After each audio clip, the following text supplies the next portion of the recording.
He abierto libros de los que no entendí nada.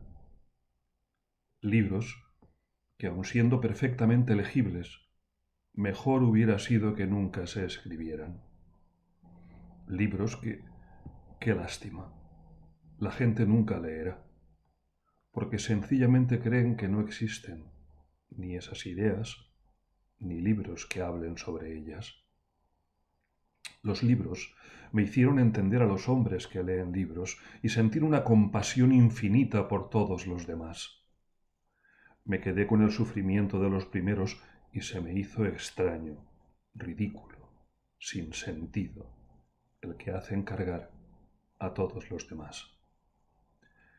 Los libros me hicieron un completo inútil para el mundo y todo lo que constituye al ser que se alza sobre el mundo. El robo y la violencia sólo me parecieron aceptables en manos de los que en la misma medida se hunden en el mundo a causa de ella.